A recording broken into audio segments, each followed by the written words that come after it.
Boss, may tanong ko sa'yo. Ano boss? Pag yung buyer pumunta dito, tinawaran ng 30 tong pick up, bibigay ba?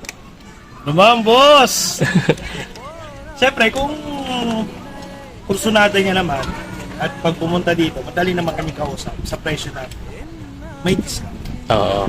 Huwag naman 30. Ano naman 30? Grabe naman. 4056 ang engine nito boss. Oo. Diesel na manual power steering. Okay. Diba? Sige. Salamat. Meron pa tayo isa, CRB. CRB, nandun yung CRB. Oh, nandito yung CRB, ha? Nandun. Ayun yung CRB, ha? Ayun naman, puntahan natin.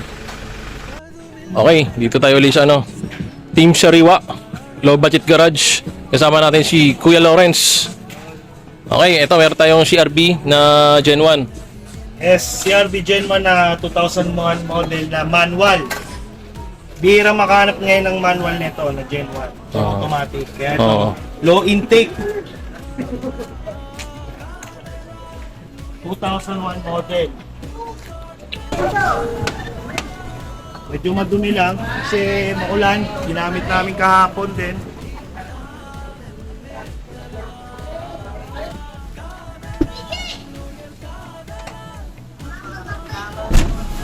All power yan, ha? CRB. Sa CRB, all power. Manual transmission, gasoline engine. Tapos, andito pa pala yung ano niya, CRB table cam. Ayun, maganda. Yung iba, wala na. Oo. Kuha na yung table cam. Iwan yan sa ano eh. Pero ito, garahe. ito pa. Pakita natin.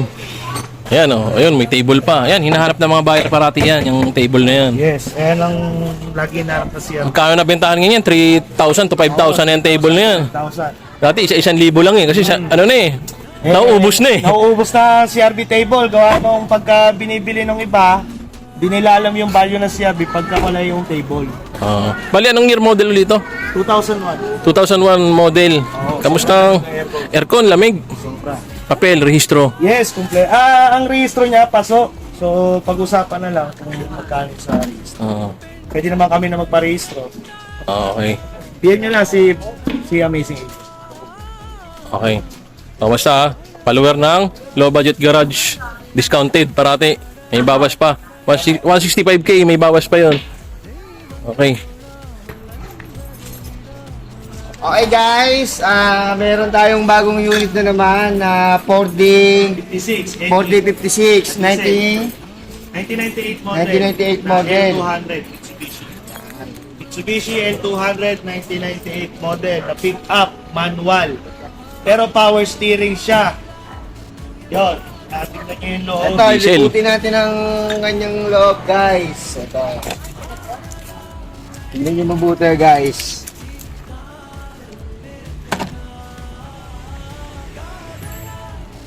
Yan. Kita nyo naman guys, napakalinis niyan. Ito ha, pick up. Pick up po siya, pick up. Pick up, diesel engine, 4D56. Power Mitsubishi. steering po siya, napakalambot. Napakalambot ng Nubela. Sobrang lambot talaga guys. Kahit- Tunog pa lang ng pinto. Hmm. Setable na presyo. Tapos, mga palang goma. Oh. Bago po lahat ng gulong niyan. Butan muna natin. Pakita natin sa kanila. Ikot mo boss.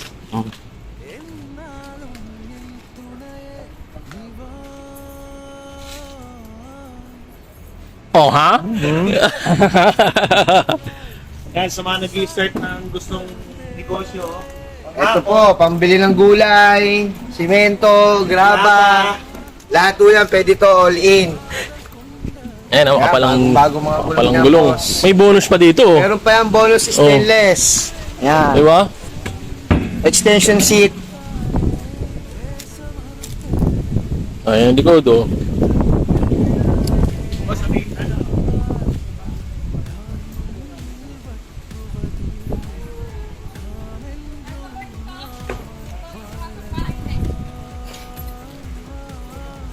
Okay, hindi tayo. Sa harap. Sa natin makakita.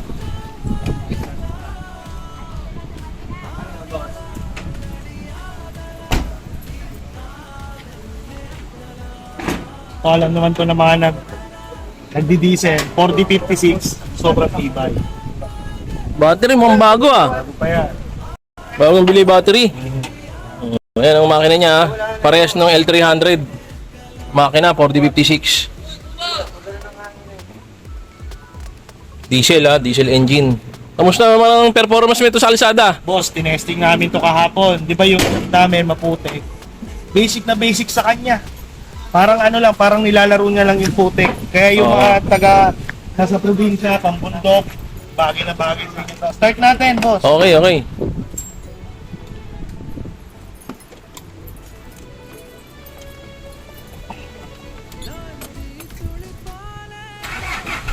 Ba? One quick start, bossing. One quick start. Kala ko kinabahan ako. Kala ko papahiya tayo eh. One quick start yan. Ayan ah. Diesel engine yan. Pakita natin uli. Bukas uli natin to. Baka akala nila sound effects lang eh. Ayan ha, maandar po yan ha.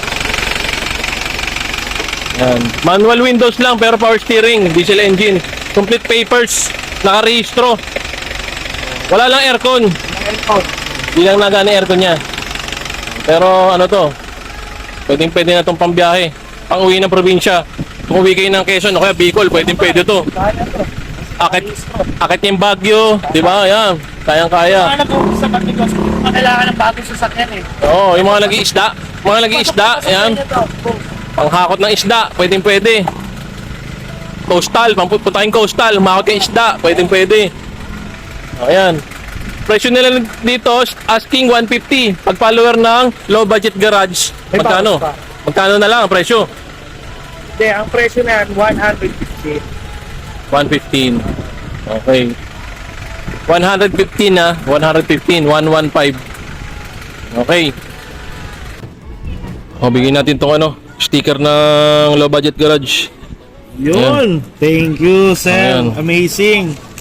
Yun. Sa mga magpapagawa ng mga sticker. Tapos, ano pa mga available ng ginagawa niyo, sir? Sombrero, t-shirt. Sombrero, t-shirt. O yan, nagawa tayo niyan. Kanila. Copycats Printing Services, may gawa niyan. Lalagay natin yung Facebook page. Binigyan kami ng sample ng sticker sa low budget garage. Siyempre, ilalagay natin sa mga sasakyan, sa mga sa motor namin. Sige. Thank you, salamat. Tapos sa sunod namin, t-shirt ng low budget garage. Papagawa rin kami sa kanya.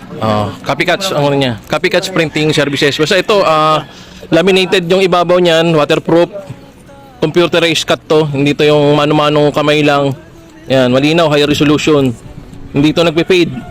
Kahit 1 taon, 2 taon, hindi magbe-fade yan. Tsaka hindi siya madaling mabakbak. Yan, kung interested kayo, kung mayroon kayong business, meron kayong FB page, nagbablog rin kayo, pwede to. Kontakin nyo lang yung Copycats Printing Services. Lalagay ko yung Facebook page, Copycats Printing Services.